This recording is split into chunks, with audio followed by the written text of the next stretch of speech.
तो आज हम बात करने वाले हैं एक सच्ची कहानी पर मबनी फिल्म नोआ। इस कहानी का जिक्र इस्लाम, क्रिश्चियनिटी मजहब की मुकद्दस किताबों कुरान और बाइबल में मिलता है। ये दास्तान एक ऐसी दुनिया की है जो खुदा की नाफरमानी की वजह से तबाही की तरफ बढ़ रही गई थी, और इंसानों की बढ़ती हुई बदी और जुल्म के सबब खुदा ने फैसला किया कि इस जमीन पर एक बड़ी आफत लाई जाए। और नूह, जो एक नेक आदमी पैगंबर थे, खुदा के पैगाम को सुनकर एक किश्ती बनाने का हुक्म पाया ताकि वो अपने खानदान और दुनिया के मुख्तलिफ जानवरों को इस तबाही से बचा सकें। तो इसी दिलचस्प वाक़े पर मबनी है आज की हमारी एक्सप्लेनेशन।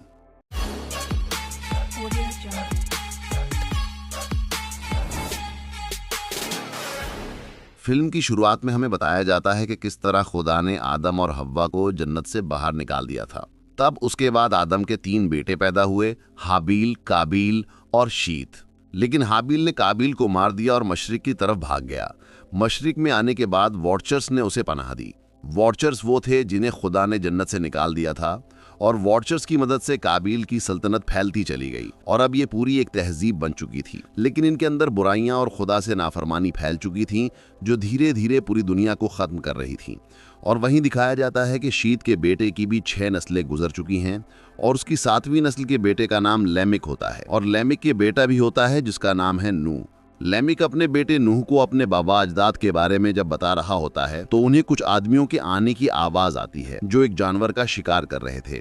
तो लेमिक उनको शिकार करने से रोक देता है। और अब इस तरह कई साल गुजर जाते हैं और नूह अब बड़ा हो चुका था और उसकी शादी भी हो चुकी है, जिसमें से उसके 3 बच्चे हैं, शीम, हाम और जावेद। और एक दिन जब वो अपने बच्चों के साथ पहाड़ी पर होता है, तभी आसमान से पानी की एक बूंद जमीन पर गिरती है, जिससे जमीन पर एक फूल उगाता है। नूह आसमान की तरफ देखता है, लेकिन आसमान पर कोई बादल नहीं होता है। नूह को कुछ समझ नहीं आ रहा था कि ये क्या हुआ और क्यों हुआ है। इसके बाद नूह को रात में ख्वाब आता है, जिसमें वो देखता है कि वो पानी में डूब रहा था, जिसके साथ बहुत से इंसानों की लाशें भी पानी में तैर रही थीं। और उसके साथ ही नूह ख्वाब में एक हरियाली वाली जगह भी देखता है, और ये देखते ही नूह उठ जाता है। अब अगले दिन नूह अपनी बीवी बच्चों के साथ उस हरियाली वाली जगह को ढूंढने निकल पड़ता है। पूरी दुनिया में हर तरफ तबाही के मनाजिर थे, जमीन पूरी तरह से बंजर हो चुकी थी।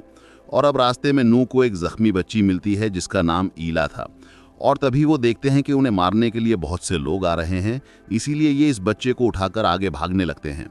लेकिन वो लोग इनके बहुत करीब जब पहुंचते हैं, और तभी वहां पत्थर के बनी मखलूक आ जाती है, जिन्हें देखकर वो लोग भाग जाते हैं। अब रात को एक क्रिएचर इनके पास आता है, तो नूह पूछता है कि तुम हमारी मदद क्यों कर रहे हो, जिस पर क्रिएचर बताता है कि कुदरत ने हमें दूसरे दिन बनाया था, जिस दिन उसने जन्नत बनाई थी, और उसने हमें आदम और हव्वा के पहरेदारी करने के लिए बनाया था। वो कहता है कि हमने आदम और हव्वा के बीच प्यार को देखा है, और हमने उनका अंजाम भी देखा है, और जब हमें इन पर तरस आया तो हमने खुदा के कानून की खिलाफ वर्जी कर दी। उस वक्त हम पत्थर के नहीं थे, और कुदरत के कानून तोड़ने पर कुदरत ने हमें भी आदम हव्वा के साथ ज़मीन पर फेंक दिया था, जिससे हम पत्थर में बदल गए। लेकिन फिर भी हमने इंसानों की मदद की, और हमने उन्हें वो सब कुछ सिखाया जो हमें आता था। दरअसल क्रीचर से आदम के बेटे काबिल की मदद की होती है, जिसके बाद में उसने इसे बुराई में बदल दिया है, और अब इसकी नस्ल के लोग हमें मिटाने के लिए खड़े हो गए थे। तब एक इंसान ने हमारी मदद की थी, और वो नूह तुम्हारे दादा मैथुलीसत है, और हमने फिर खुदा से दरख्वास्त की कि वो हमें वापस आसमान पर बुला ले, मगर वो खामोश रहा। और अब तुम नूह ये कहते हो कि तुमने उसका बुलावा सुना है। दरअसल नूह ने उन्हें अपने ख्वाब की वो सारी बातें बता दी थीं, लेकिन ये सब उस पर एतमाद नहीं करते थे, क्योंकि इंसानों ने इनका इस्तेमाल करके आज पूरी दुनिया को बर्बाद कर दिया था।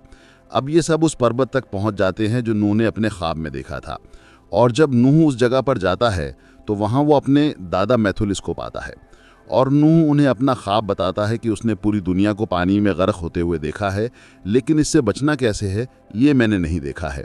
जिस पर उसके दादा कहते हैं कि खुदा ने तुम्हें चुना है और वो तुम्हें रास्ता भी ज़रूर दिखाएगा। इसके बाद नूह को फिर से विशन आते हैं, जिसमें वो फिर से देखता है कि सारी दुनिया पानी में डूब चुकी है, लेकिन यहाँ पर अभी भी कुछ जानवर हैं जो तैरते हुए ऊपर की सिमत जा रहे हैं, और ऊपर उसे एक बहुत बड़ी कश्ती दिखाई देती है, और उसके बाद उसके विजन ख़त्म हो जाते हैं। और नूह के दादा उसे एक बीज देते हैं, और फिर नूह इस बीज को ज़मीन में दबा देता है, जिसके अगले दिन इस बंजर ज़मीन पर जंगल बन जाता है। और अब क्रिएचर को भी नूह पर यकीन हो जाता है, और अब नूह क्रिएचर्स के साथ मिलकर एक कश्ती बनाने लगता है, और उन्हें कश्ती बनाते बनाते कई साल गुजर जाते हैं। और इसी दौरान नूह के बच्चे भी अब जवान हो चुके थे और उनकी कश्ती भी अब काफ़ी हद तक तैयार हो चुकी थी।